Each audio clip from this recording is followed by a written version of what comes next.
Lundi 2 septembre, ravi de vous retrouver sur la télévision Tamashek. Mesdames et messieurs, bonsoir et bienvenue au sommaire de l'actualité, l'atelier de restitution du rapport annuel 2023 de suivi et évaluation de la mise en œuvre des recommandations des assises nationales de la refondation malienne établie au Sénégal. C'est tenu ce samedi à l'ambassade du Mali au Sénégal.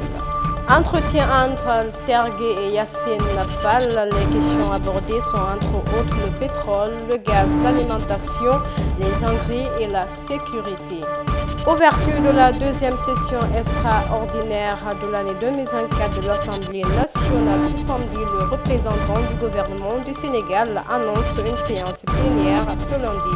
C'était tout pour les sommaires. Bienvenue à tous.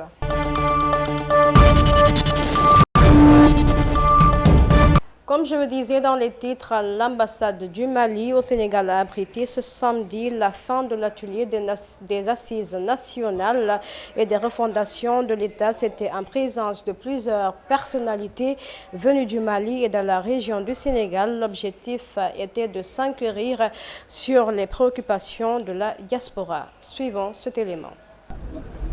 Et du suivi des recommandations des assises nationales de la refondation. Nous avons été mis en place au mois de juillet 2021 par le chef de l'État. Au mois de juillet 2022 par le chef de l'État. Et aujourd'hui, nous sommes là parce que le comité indépendant a établi un rapport d'activité. Mais ce rapport d'activité est relatif aux recommandations. Les 517 recommandations qui sont issues des assises nationales de la refondation. Nous sommes venus à Dakar ici parce que simplement l'immigration malienne au Sénégal, elle est importante en nombre, mais économiquement également, vu son apport en tout cas au niveau du pays. C'est une délégation de ce comité que nous recevons aujourd'hui à Dakar, conduite par son coordinateur général en la personne de Maître Amadou Tchaouli Diarra. Voilà, donc ils sont venus nous restituer le rapport 2023 de son comité. Voilà. C'est à saluer l'initiative depuis qu'on a entendu que le ministre conseiller malien nous a appelé pour nous donner la nouvelle qu'il y aura 4 personnes qui vont venir, une délégation de 4 personnes qui vont venir du Mali. Je suis tête du président de la transition Assimi Goïta pour venir nous rendre compte de ce qui a été fait dans l'initiative de l'atelier et l'évaluation et restitution de l'accord. Vraiment, on le salue à juste valeur parce que c'est ça que nous l'attendons. Et d'après ce qu'on vient d'attendre avec les 4 personnes qui sont venues, que l'étude a été partagée en 517 et fait en 5 parties, vraiment nous saluons de vive voix. Et ce qu'on a entendu, vraiment c'est quelque chose qui nous va dur au cœur. Parce que tout va à développement du Mali pourra. Donc on doit tout faire pour se mobiliser à un seul temps, pour venir assister à cela, donner la main, donner la vie, voir les moyens physiques et intellectuels pour que ce truc-là puisse aller en avant, peut être le sort du Mali, que le Mali a perdu pendant 60 ans, pour le faire rattraper. C'est pas facile, mais ça va le faire, merci. L'Alliance nationale pour la cause palestinienne au Sénégal, en collaboration avec les forces vives de la nation, a organisé un rassemblement pour soutenir le peuple de la Palestine face à Israël ce samedi à Dakar. Qui a longtemps enveloppé la communauté internationale doit cesser immédiatement. Les attaques violentes, aveugles et systématiques dirigées contre des civils palestiniens, des enfants, des femmes et des hommes sans défense sont des actes de barbarie insupportables qui défient toute l'humanité. Comment, en 2024, pouvons-nous tolérer que des innocents soient traqués, leurs maisons détruites, leurs terres volées, leurs rêves anéantis, simplement parce qu'ils sont des Palestiniens? L'occupation israélienne, déjà condamnée à maintes reprises, continue de s'imposer par la force, par la terreur et par la répression brutale.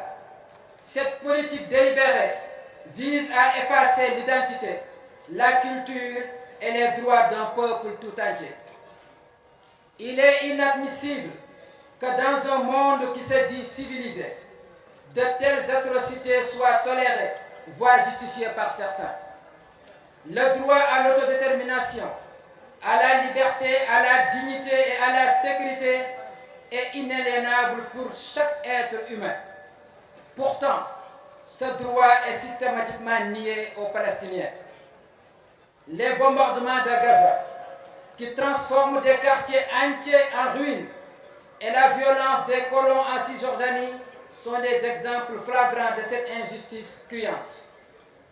L'indignation n'est plus suffisante.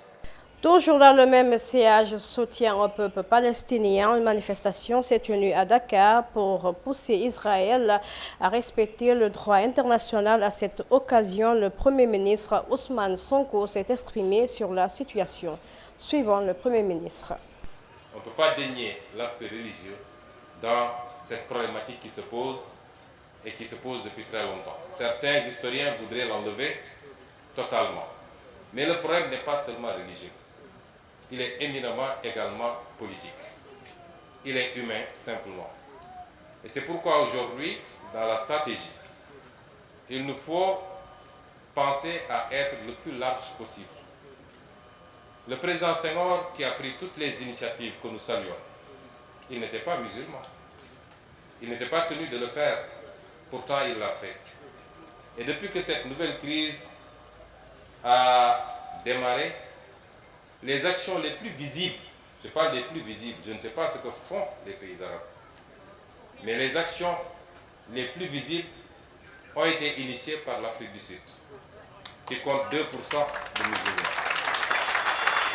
Les actions les plus visibles ont été initiées par les pays d'Amérique latine, allant jusqu'à rompre radicalement les relations diplomatiques et à considérer qu'il s'agissait de génocide et de crimes contre l'humanité. Là où beaucoup de pays considérés comme musulmans sont restés affolés. Et c'est pourquoi la dimension politique dans le combat que nous menons est extrêmement importante. J'irai même beaucoup plus loin, puisque il y a matière, quelquefois, à relativiser la dimension religieuse. Des personnes, des milliers de personnes de confession juive ont violemment manifesté contre l'extermination qui se passe actuellement en Palestine. Nous l'avons vu aux États-Unis, nous l'avons vu en France, et quelquefois même de temps en temps en Israël. Et donc il faut réunir tous ceux qui se disent non à cette injustice. La motivation des autorités israéliennes n'est pas forcément religieuse.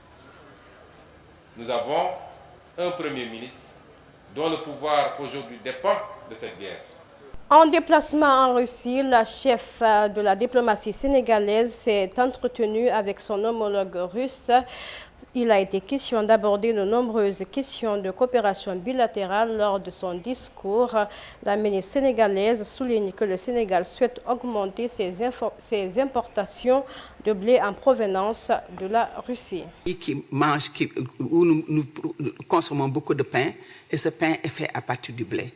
Et nous savons à quel point aussi la Russie produit du blé. Donc aussi l'importation directe du Sénégal de la Russie de blé est aussi quelque chose que nous voulons renforcer. Et il y a aussi toutes les possibilités de production d'engrais. Nous avons aussi abordé la recrudescence des actes terroristes au Sahel et l'urgence de les éradiquer. Il en est de même des conflits qui secouent le monde. Le Sénégal encourage la recherche de solutions pacifiques négociées aux différentes crises, que ce soit entre la crise russo-ukrainienne, que ce soit aussi au sein de notre continent, au Soudan. Nous restons toujours au Sénégal suite à la convocation à session extraordinaire par décret présidentiel numéro 2024-1795 en date du 26 août 2024 pris par le président de la République, le ministre du Travail, de l'Emploi et des Relations avec les institutions Yakhomba Diémé, représentant du gouvernement du Sénégal, souligne qu'une séance de plénière va se tenir ce lundi pour statuer sur le projet de loi de révision de la Constitution. 1795, en date du 26 août 2024, pris par le président de la République, conformément à ses prérogatives constitutionnelles, pour convoquer l'Assemblée nationale à statuer sur un projet unique à l'ordre du jour portant révision de la Constitution du Sénégal. Je vais me limiter aujourd'hui sur la forme pour dire qu'effectivement, ce matin, le président de l'Assemblée nationale, après avoir constaté l'atteinte du quorum, suite à la présence de 98 députés, a ouvert la session et, comme le veut la tradition, aussitôt levé la séance pour la réunion de la conférence des présidents, à laquelle également j'ai pris part au nom du gouvernement du Sénégal, en ma qualité de ministre en charge des relations avec les institutions. Et effectivement, c'est cette instance qui fixe l'agenda des travaux. Je voudrais rassurer que tout se déroule normalement. La conférence des présidents a retenu que la commission des lois se réunira le samedi prochain. C'est le samedi 31 août, si je ne m'abuse. Et que le lundi 2 septembre se réunira l'Assemblée nationale en plénière pour statuer sur le projet de loi de révision de la Constitution. Et telle est l'économie de mes propos du jour, et en préférant me limiter à la forme. Et j'informe que le ministre de la Justice prendra part aux travaux de la commission des lois et aux plénières. Mais pour le moment, c'est le ministre en charge des relations avec les institutions qui représente le gouvernement pour l'ouverture de la session et les formalités relatives à la Constitution. En Guinée, éducation, c'est désormais officiel. Le ministère de l'enseignement préuniversitaire et de l'alphabétisation sur sa page Facebook a annoncé ce dimanche que la réouverture des classes pour l'année scolaire 2024-2025 est fixée au mercredi 25 septembre 2024. Par ailleurs, le ministre précise que pour assurer une rentrée scolaire organisée, une rentrée administrative est fixée au lundi 16 septembre. Actualité internationale, le président chinois a rencontré ce lundi le président malien Assimi Goïta qui se trouve à Beijing pour le sommet 2024 de réforme sur la préoccupation, la coopération sino-africaine. Les deux dirigeants ont annoncé la décision d'élever les relations bilatérales au niveau d'un partenariat stratégique. Ainsi prend fin cette édition d'information. Merci de l'avoir suivi sur la TEM TV, la télévision Tamashek, la culture au cœur de l'Afrique. Prenez soin de vous et bonne suite de programme à notre compagnie.